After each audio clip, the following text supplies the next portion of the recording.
This program is designed to provide general information with regards to the subject matters covered. This information is given with the understanding that neither the hosts, guests, sponsors, or station are engaged in rendering any specific and personal, medical, financial, legal, counseling, professional service, or any advice. You should seek the services of competent professionals before applying or trying any suggested ideas.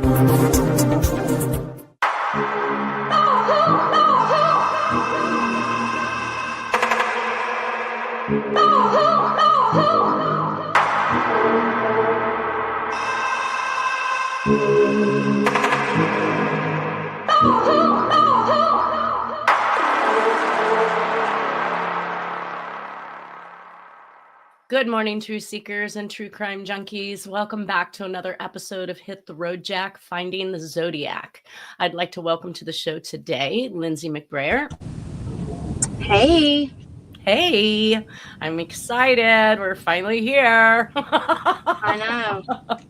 I feel like every time I do a pre-record, I'm so out of whack and then so excited when I come back. I'm not sure I'm not going to stumble over my own words. Oh, yeah.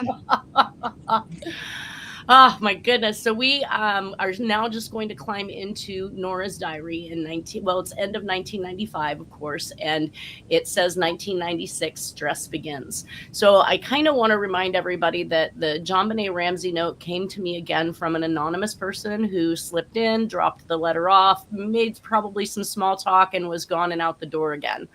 And when they dropped that letter off, of course, it looked much like the Zodiac communications in a lot of ways. It had similarities to both the Atlanta, Georgia child killer cases. Many of the different notes that we saw, like the Channel 9 newsletter, there were just so many different communications that the elusive, disguised handwriting was consistent with.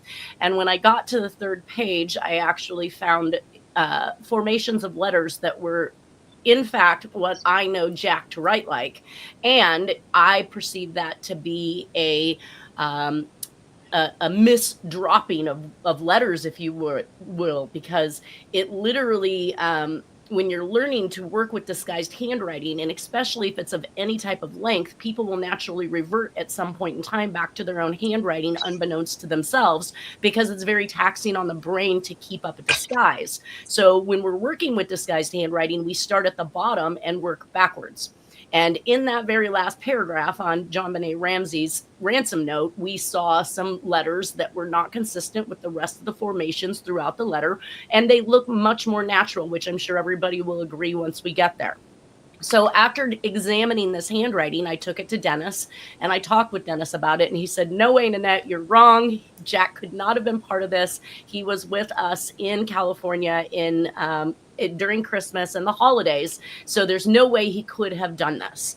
So I kind of took that with a grain of salt. Okay, well, maybe there are other people out there that are using some of the formations like Jack. I kind of set it aside, went about my research, looking through more of the belongings, and I stumbled across this 1996 diary of Nora. So on November 11th, we know that Jack takes the family, Charles and Nora, to California for the holidays, because not only is it Thanksgiving, but it's also Charles's birthday.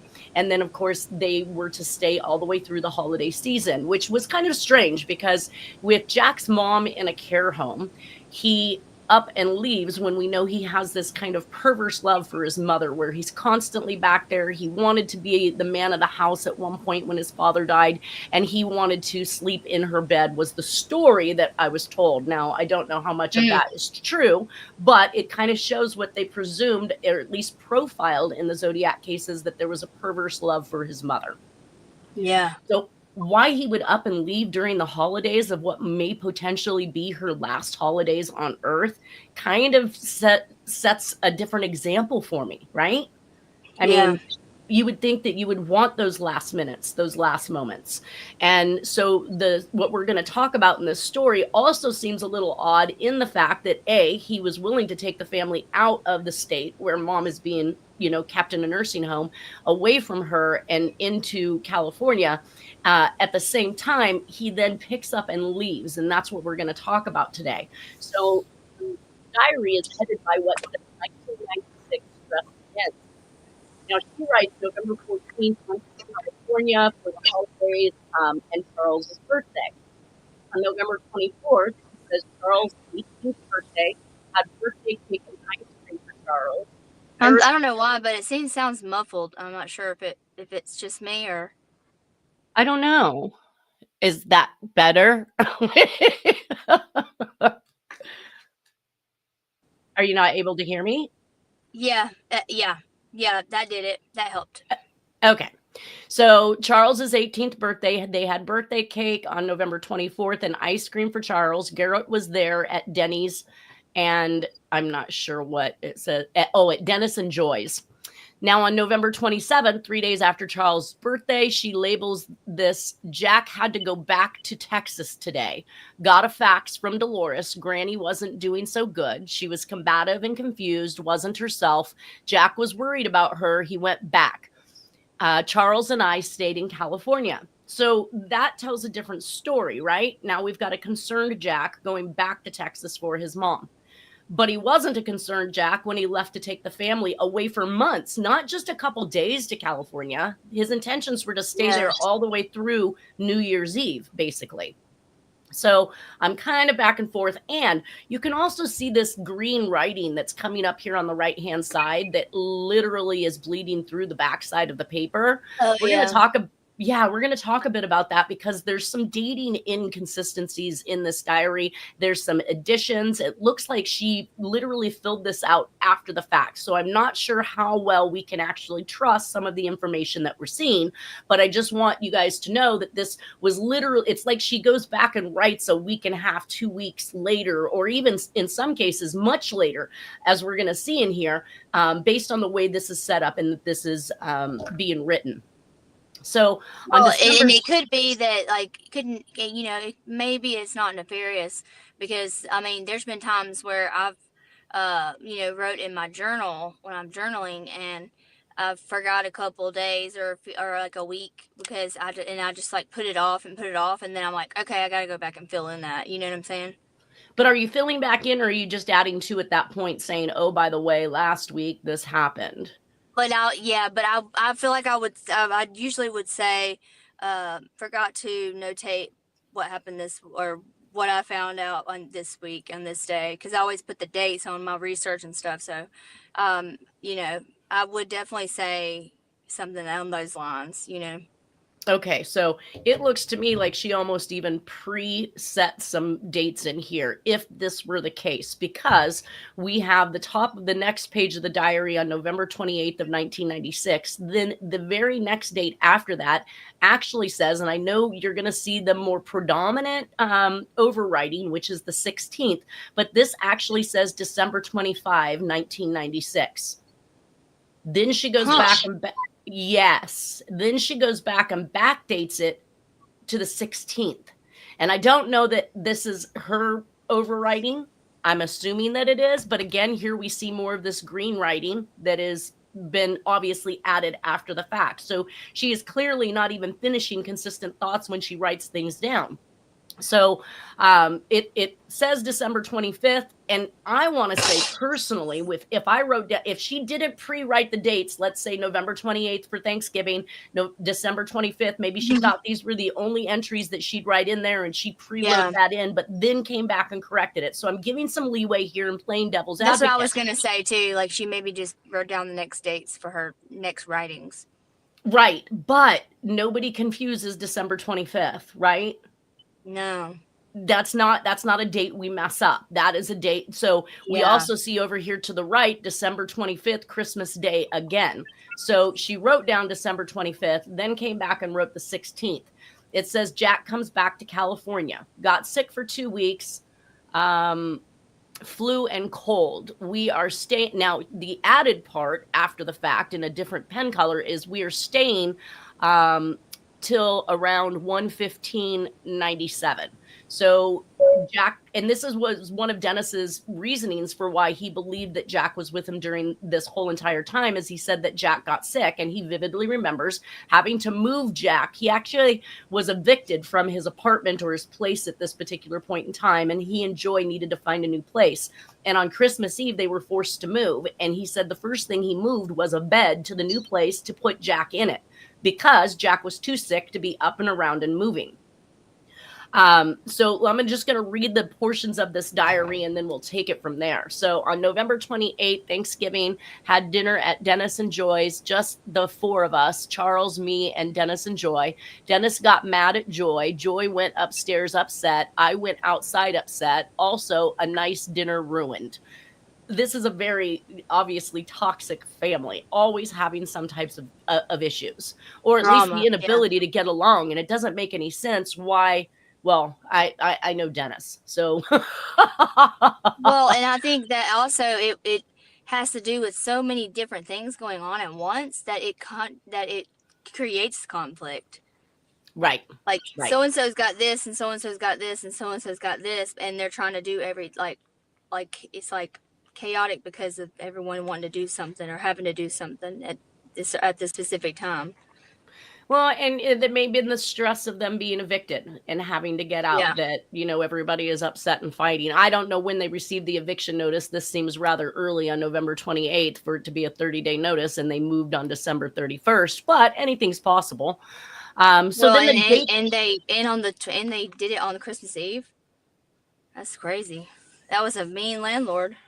Right. I mean, that's the first thought I had. Like, wow, you can wait till after Christmas.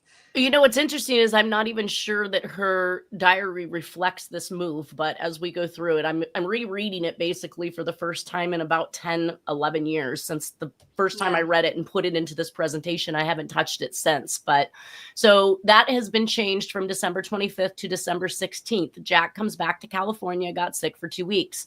On December 18th, Dennis and Joy have been evicted. Okay, so now we see when the eviction occurs from the house on Fair Oaks, have to be moved out it says in 5 days, and that would have made it before Christmas.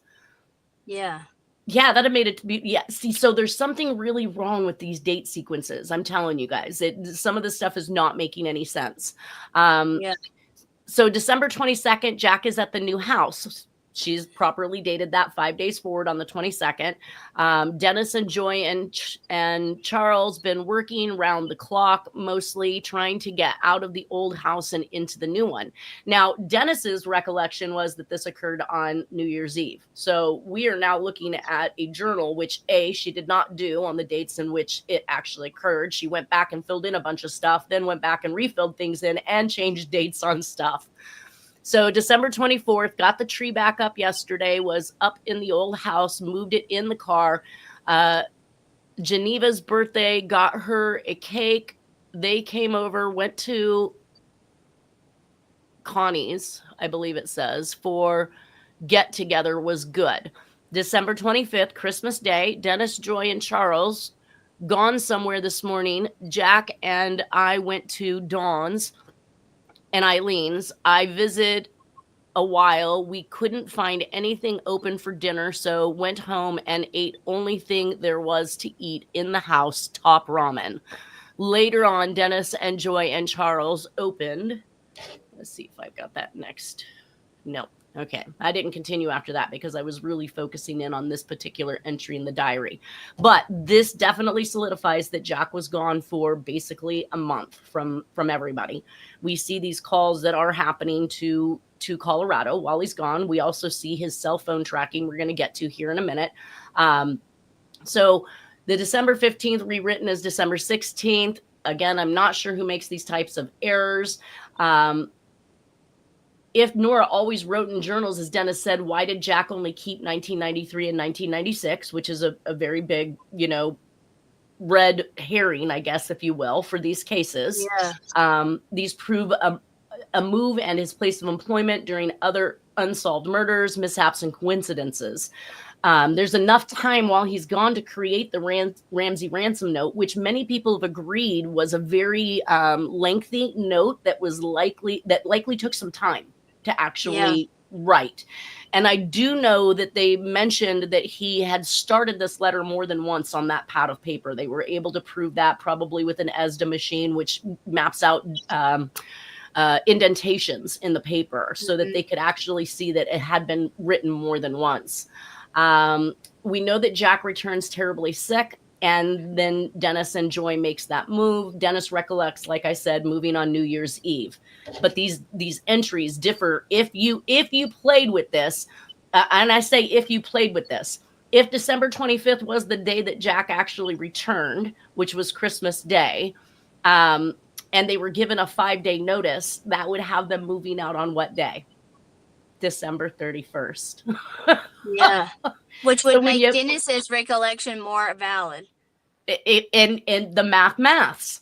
Yeah. So I'm wondering at what point were these changes done? Was this something somebody else executed? Was this something that she went back and redid? But her recollection and what she wrote down is being written at a time after the fact, obviously, based on what we're seeing. So let's see here. So we do still see that the phone bill at this point in time is labeled John W. Terrence with an E instead of an A. And we get to see the phone calls that he's making from his cell phone as he's leaving out of California. So Stockton, California, Bakersfield, California. This is his normal pathway on down to Southern California. And then he exits off to the east. So we also see incoming calls and calls made on a calling card, which I almost forgot about those darn things. But I had to, I'm like, what is CL? These are calling cards that are being used attached to the actual bill or the phone number that Southwestern Bell is handling. What would he do? Just buy extra minutes? Well, I think back in the day when you had a calling card, yes, you would put minutes on the calling card. Okay. Or if you used and punched in a particular number, it just automatically billed it to that phone bill. Okay. So you could get a calling card at the local like liquor store or the 7-Eleven or something like that and put minutes on it. But if you had a valid account with a cellular company, then that calling card number was available for you to use and it just attached it to that bill. And that's what we see going on here. And of course, he's John Terrence on here. We're flip-flopping back and forth. Remember, John Jack. Here is additional, and this is the 30th through the 8th. We see that there are phone calls from the cellular phone that are still reaching out to Texas and calling cards that are calling out to Texas. So it tells me that at least on the 8th of December that Jack is definitely still in Texas. So November and December 1996 activity. I want to see, we had Colorado here, but this looks like time on December 3rd. And again, why keep these cell phone bills? Some of this stuff seems rather ridiculous to have kept for. Well, if I remember, keeping it is different. But I do remember back in the day, whenever I first got a cell phone, and before you could put your paperless, you could do paperless. They would send you the bill with all this information on it. It was like a big. I remember the packet was like this big, huge. But why keep this of all things? You know what I'm saying? Yeah. It just doesn't. He didn't keep every bill. We do see the ones he kept, but they seem to be, like I said, red herrings that literally plot out his movements and where he's at and what he's doing. Just in case, Just in case. And of course, we also see that there are calls still being made to Lacey, Washington, which is where Mary and her family was. So we know that she is not in.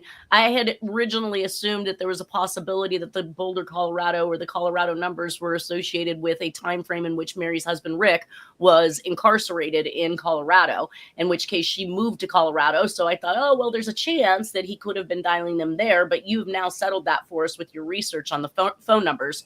And by seeing that Lacey, Washington is still being called and knowing that that's where A, Mary was, B, where Nora was sent to when Jack went back home to take care of mom in her final months or year or whatever it was, that they are still currently in Washington. Then we see this bill on 12/10 of 96, which is paid by Jack. He writes the date 12/10/1996, which means he is at least still in Texas as of 12/10/1996. And this is to the Nelda Street address. Why he's not staying in mom's house, I don't know. I don't know if he sold it after he got the power of attorney. I don't know why he's in any place other than where his mom was living before she went into the home either. Yeah. The Southwestern Bell, why did I have this here? 12/3 of 96. So we have monthly charges and roaming charges. So obviously he is not in his local college.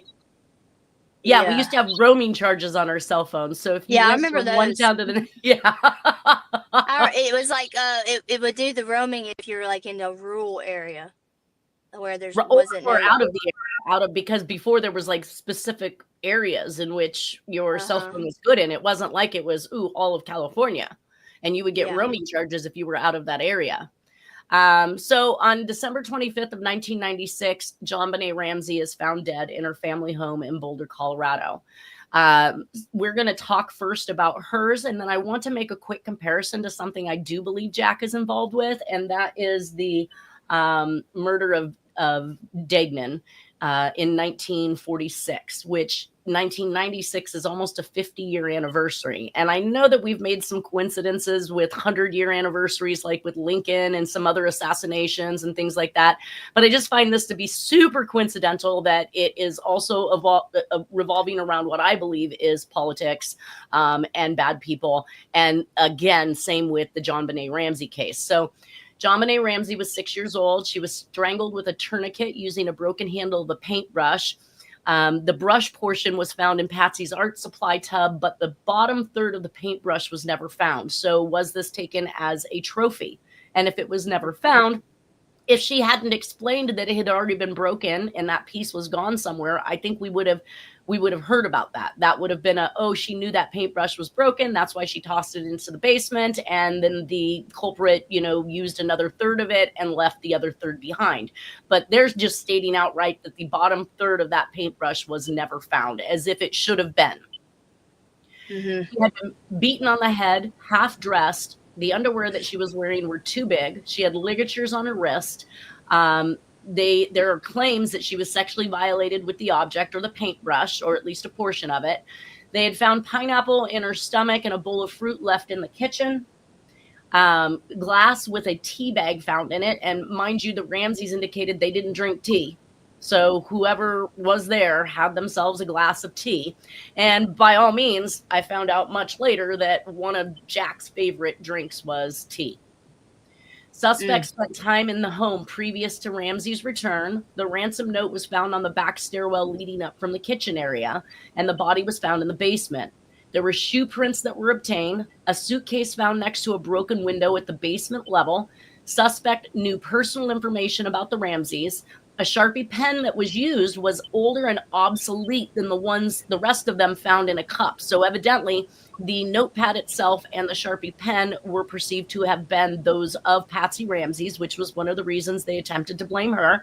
But if somebody had spent any amount of time in her house, there was also a break-in in the Charlevoix, Michigan house in which items like a horse rope and other things were found in John Benet Ramsey's room at that home, which that could have been where they had taken the notepad or the Sharpie pen.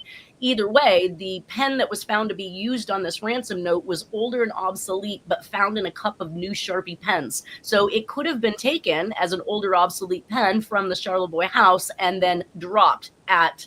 And is that that's the little girl that she went to dance class with? Who's that? There was another break-in of a little girl in that area that she went to dance class with. Is that the same residence? In Charlevoix? Oh, no. Charlevoix, Michigan. Colorado.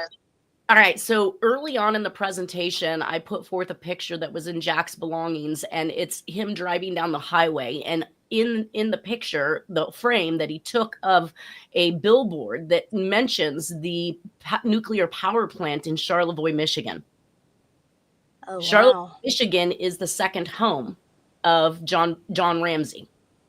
Oh, okay. Yeah. So you see my connection there. Why is he keeping Yeah. a picture of a nuclear power plant board? And it's not time consistent with when he was. So the picture was color. It was all the things that were much newer than the 1962-63 time that we know he spent in General Electric in San Jose's nuclear power plant, because we see those pictures professionally taken by probably some of the top photographers, because they were doing basically a memento of congratulating Jack for having created the water waste machine for nuclear waste, and that they had patented it. So Jack had written on the back that they patented that in 1962-63. Clearly black and white photos, not consistent with this color photo of the Charlevoix, Michigan that we found. So we have that connection to Charlevoix, which again, why this picture? Why this billboard? Yeah. And so let's see. And then the house in Charlevoix, Michigan was broken into, and there were items left there that did not belong to the family and was not recognized. And one of those happened to be like a lasso, a horse rope. And then I'm not sure what other things. It's been so long since I actually reviewed this case. And Terry Batcher, unfortunately, lost his right to be on the show, but he knows more about this case than anybody. So some of the things on here are information that he had given me during that time, and maybe we'll come across that. So Yeah. the letter was written on a notepad found in the Ramsey home. She was covered in a white blanket, and there was a rabbit left at the grave. And the rabbit issue is brought up because, of course, we have the white rabbit and rabbit issue, jackrabbit, all the things that, coincide with some of the motives and the communications of the Zodiac. Now, Louise Springer. Well, you didn't mention the window thing. The broken window, but Ramsey said that he had broken it because he got locked out of the house or something, and it had been like that. So he was pretty much claiming that no, that no one got through there. That's old. And then this one investigator's like, oh well, yeah, this is definitely an old break because the cobwebs and blah blah blah, right? Right. But the window in the picture of the photographs that are found, we're going to see, we see it actually right here. We can see that this window, Greg, go back. We can see that this window is absolutely open. So I would presume that at any point in time that they went down there to take those pictures, and they would have taken those pictures. Forensics teach you to take your pictures on your way in so that you don't disturb or mess anything up. Now, if this picture was taken by law enforcement, that window's wide open and there's a suitcase next to the wall in order to get back up and out. And Lou Smith, one of the detectives. That's the one I was talking about, yeah. Yeah. He showed how it was completely possible to not disturb any of those things, climb through that window and get inside. Your only issue would be getting back out. And I suspect that that's why the suitcase, which I believe also had dirt prints on it, was used for the suspect to get back out of the house. Now, one of the things real quick, since we're on the window, real quick. Yeah. So, just so I brought that up because also in the Darla case, in Texas, where they say that she killed her kids and then blah blah blah, like we covered last week, there was also a window found broken, but it was they used a knife to slit the screen. And they say there's no footprints outside the window, and that it was pre-staged like that because they found the fibers of that screen on the knife. So the parallels to this case, it being in 1996, right? That one of their little boys was 6. John Benet was 6. There's the numbers there, they use the symbolism, but I just thought that was very weird, a weird parallel. So I would suppose, and I'm only guessing because and they also used the weapon inside of a house just as found in John Benet Ramsey. Yeah. I would think that it'd be highly complicated from the time that Darlie picked up the phone. They said that one of the children would have bled out in 6 minutes or in 8 minutes. And Darlie was on the phone with the 911 for approximately 6 minutes.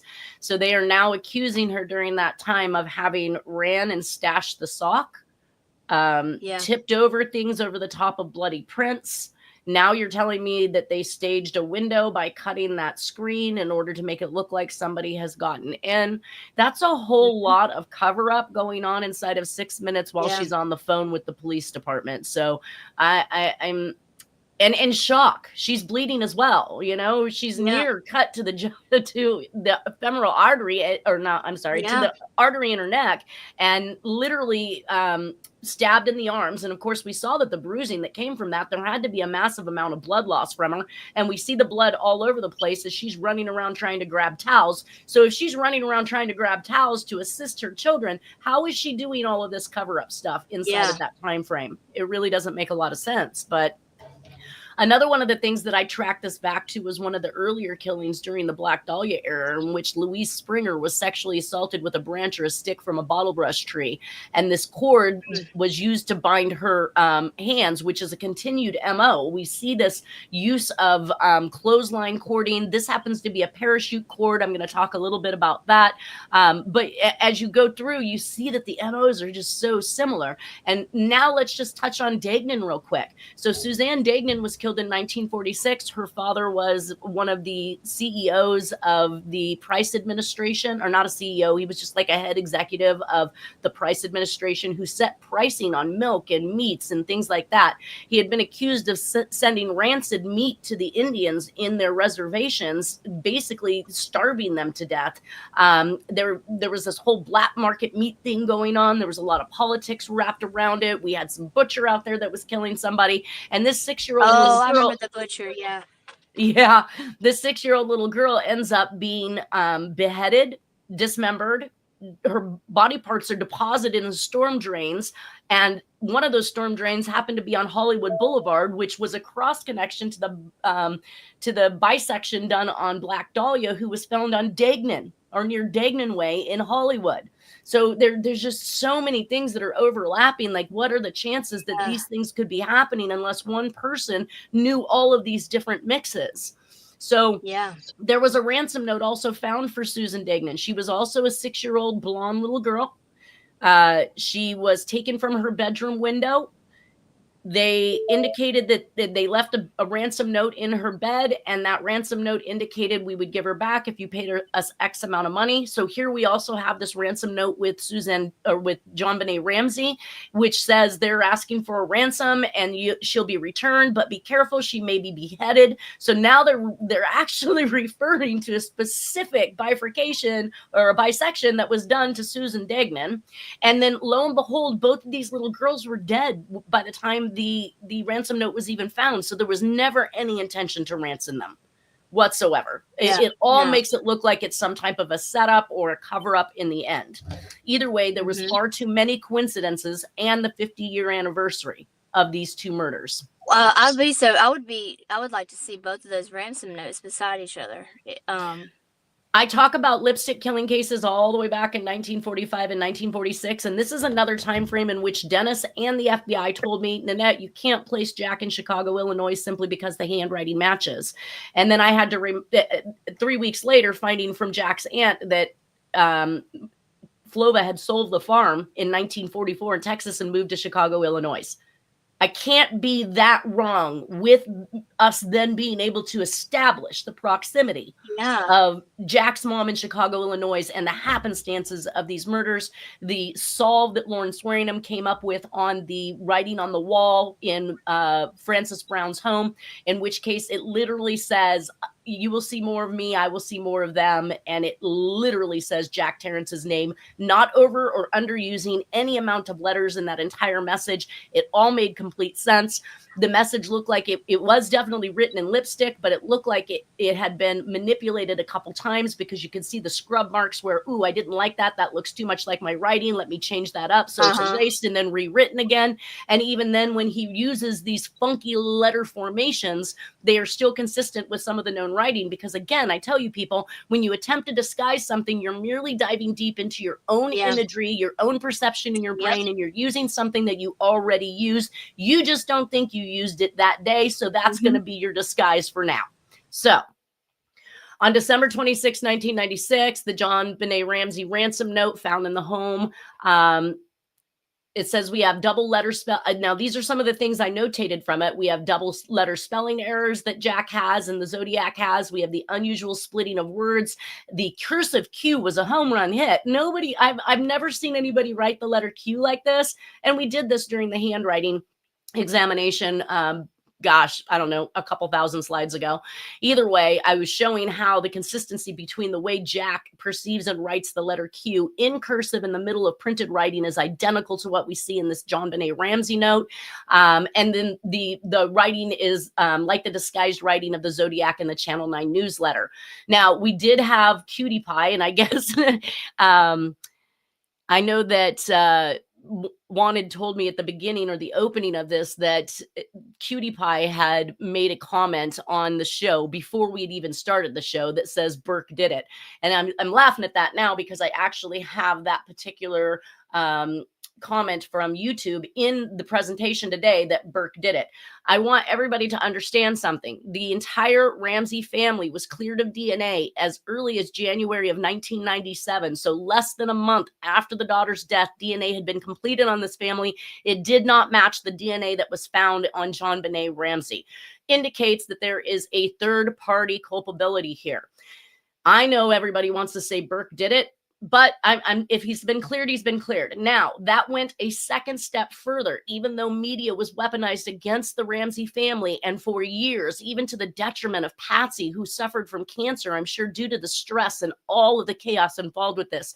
It spent up every last penny they had. General Electric came in and bought John Ramsey's business for pennies on the dollar. And the media helped all of this take place where these people were under scrutiny for so many years that finally in 2008, Mary, which was, I don't recall her last name. Hopefully it'll be in here somewhere. She was the DA of Boulder County. She ran DNA on the Ramseys once again in 2008 with the newer technology and excluded them for a second time.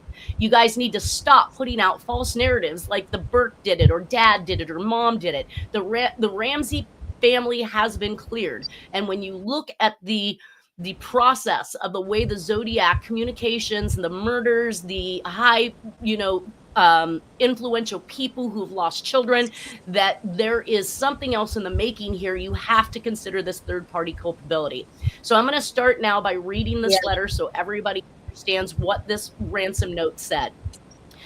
When he first started to write the ransom note, he wrote Mr. and Mrs. Ramsey, and then decided to change that to just Mr. Ramsey. That's an indication that the hit is at John Ramsey, not at Patsy Ramsey.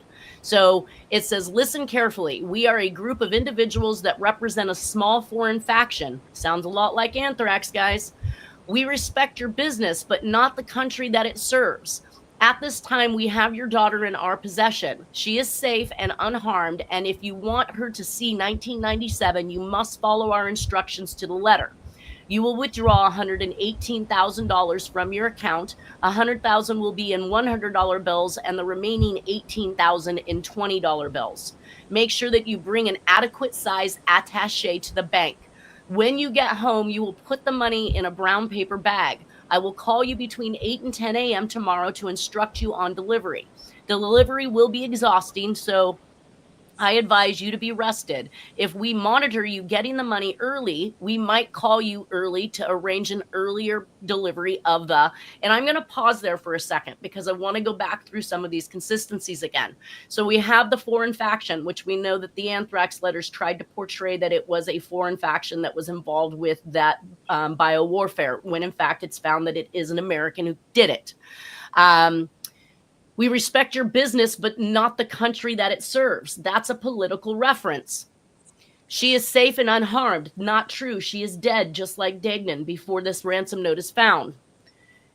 If you want to see her in 1997, she's already dead. So you must follow our instructions to the letter is another Zodiac ploy. You will withdraw $118,000. This was the precise amount of a bonus that John Ramsey was due to receive from his company. The fact that they asked from your account $100,000 will be in $100 bills and the remaining $18,000 in $20 bills is kind of like the instruction given in the Susan Degnan note, in which he asked for specific denominations of the ransom money that he was asking for.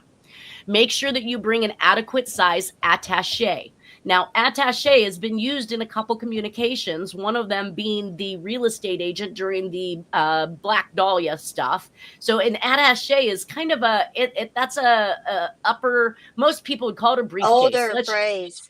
Older, more, I want it kind of French or technical. Well, it's a more technical term. It's like, it's an analogy for it would be like, instead of saying I did a turn, I was at dance today and I did my turns. I was at dance today and I did my pirouettes. Exactly. Like not many people are gonna know what a pirouette is, but you're gonna know what a turn is. She did that spinny thing. Yeah. And I was going to use kind of the similar analogy with there was dried blood, whereas somebody technical would say it's coagulated blood, right? Like it's a term that's above most people's head, and definitely not a layperson. Definitely shows the intelligence. We also know that there was an attaché reference in the DB Cooper stuff because a briefcase was used. Like there's just so many combining factors here. Now it says, when you get home, we'll put the money in a brown paper bag, call you between, instruct you on delivery. It will be exhausting, advise you to rest. Okay, maybe that's it for this particular. Well, I pointed one out. So yes, make sure you're rested because you'll be exhausted. Or is it the person writing it needs to be rested because he's gonna be exhausted? Right.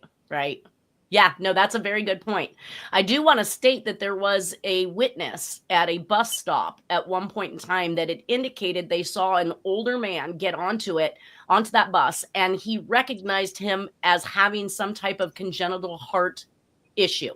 And my interest was piqued on that. Not that I knew that Jack was suffering from it at the time, because I didn't until I discovered the 1996 Diary of Nora, but the man said he recognized the signs of it because he was barrel-chested, which is one of the things that was mentioned about the Zodiac, right? That barrel-chested, got that big, fat, over-bloated stomach, and you've got that very small chest, which is usually a sign of retaining fluids. And he said he was very familiar with congestive heart failure because his father suffered from it and the looks from it. Now we have Jack returning back to California, sick, unable to go anywhere. And I promise you, in Nora's diary, by February, he's in the hospital being diagnosed with congestive heart failure. I cannot make this stuff up. No. Now, second page of this ransom note says the word hence. Now, this was one of the words they tried to say, oh, Patsy Ramsey uses it, and she must have been the one that wrote this. That I feel like if they knew that he was about to receive $118,000, they would also know some of the key languages that these individuals used in order to perpetrate a letter that would shed suspicion on the family and keep them so busy that they couldn't concentrate and focus on continuing business. Now, there's, again, on this page, hyphenation, splitting of words. There's lowercase capital M's in the middle of lowercase printing, which that has always been a go-to for me. That's Jack all day long. Speaking the slant too. Well, he tries to like turn it. It's like, but but you can still see that this kind of a direction. Right word? Yeah. Or left word? I see it's kind of going back and forth, and that could be the act of changing the paper or the position of the hand. It talks about speaking. Now, so let me read this. We left off an earlier delivery of the money and hence a earlier pickup of your daughter. Any deviation of my instructions will result in the immediate. Now, this is the first place I saw these capital constructed letter M's. There it is. So in the word immediate, yes, we have capital constructed letter M's, which when you look at these other M's that are all kinds of funky over here, they look like your stereotypical lowercase M's with the entrance stroke and then the humps that come in. Oh my gosh, I can't believe this is only, if we got 5 minutes left, girl. This has been so exciting. I'm going so fast, I'm forgetting even what time it is. So yes, in the word immediate, we see the construction, which is kind of a 4-part or it may be a single stroke letter M, but it is definitely a capital construction in the middle of lowercase writing. Result in the immediate execution of your daughter. You will also be denied her remains for proper burial. The two gentlemen watching over your daughter do not particularly like you, so I advise you not to provoke them. Speaking to anyone about your situation, such as police, FBI, etc., will result in your daughter being beheaded. So there's that statement that coincides with Susan Degnan actively having been beheaded. If we catch you talking to a stray dog, she dies. If you alert bank authorities, she dies. If the money is in any way marked or tampered with, she dies. You will be scanned for electronic devices, and if any are found, she dies. You can try to deceive us, but be warned that we are familiar with law enforcement countermeasures and tactics. You stand a 99% chance of killing your daughter if you try to outsmart us. Oh God, that is such a Zodiac statement. Follow our instructions. Follow our instructions. Hold on. I was trying to get that to reminds me of the I want anthrax. to, yeah, exactly. And it says, follow our instructions and you stand 100% chance of getting her back. Something, you and your family are under constant scrutiny. That tells me that they know much about this family, as well as the authorities. Don't try to grow a brain, John. You are not the only fat cat around, so don't think that killing will be difficult. Don't underestimate us, John. Use that good Southern common sense of yours. It is up to you now, John. Victory, SBTC. Now, to the extent of the Victory SBTC, most people took that to mean Subic Bay, and that was something that John Ramsey was involved with. Terry Batcher actually decoded the Victory SBTC to a coordinate that actually landed on Burke Avenue in, I believe, in Michigan. So it was very odd the way that came about, his decoding of the location, and that it actually landed on something named Burke, which I don't fully understand it, and I can't repeat. I don't understand that, but I mean, that's the little boy's name, Burke. Exactly. And what he did was he gave numeric value to these letters. Mm-hmm. And obviously, like 1 being A, 2 being B, on down the line. And once he was able to, once he was able to pull out the numbers from the letters, that located a coordinate on Burke something in Michigan. So either way, we are down to, well, we still got about 3 minutes. Let me go back here. Well, I wanted to point out that just real quick, the constant repetition. That's one of the tactics, is repetition. The constant repetition of she dies, she's going to die, dying. It's like it's like over and over, and it's like one of their tactics of repetition. And that just goes to show you that she was already dead. He's telling you without telling you that she's already dead. It's over disclosure. Yeah, it's over disclosure. 99% chance of not getting her back, leaving a 1% chance of getting her back to a full-on 100%. Like, there was no in between there. I would have said 100% chance she's going to die if you screw up, and a 99% chance you get her back if you do it right. But they did it just in the opposite. Yep. All right. Well, so it's, we're at 47:58. So false hope. Yeah, exactly. Definitely false hope. Now, the use of the lowercase y as a capital is just like Jack. That is something that he did. He's familiar with law enforcement countermeasures and tactics. This is the same thing that the Zodiac, Scorpion, and most others claim. You're not going to catch me. I've covered my fingerprints. I know how to write differently. All of these things that at the time they understood could be figured out through handwriting. Also, back in this time frame, I want to say up until recently, the major forefathers and document examination said if there was one significant difference in the writing, that you could not make an identification of an author. Now, that goes to say if it's natural handwriting, not if it's disguised. If it's disguised, you anticipate to see different things. You expect to see things not flowing as naturally as it does in the natural handwriting. So I think that was the premise that this author was going by back in that day, because that's the way it was looked at. If I change one letter, They can't identify me. And Yep. so we see these different letters that are being disguised, but most of the time they're identical to other communications in similar type of unsolved killings. And I'm sure that these letters didn't come out immediately when they were found. I'm sure that they were withheld to a certain point or to a certain degree in order to, maintain the secrecy of what only the author or the killer would know. So at some point with these being released, we didn't have internet back then, at 96 we did, but we didn't have things like lipstick killers, handwriting and the Atlanta, Georgia child killers at our fingertips. We didn't have the FBI archives and FOIA files where we could go in and find these letters and communications. So this person either had an in with law enforcement as well in order to get it to even imitate it, or we're dealing with one author, guys. All right, that's it. I thank you so much for being here, Lindsay. We're going to pick this up and continue on with this next week. Everybody have a wonderful weekend, and we will see you next Friday. Yes, ma'am. Great show. Thank you. You definitely.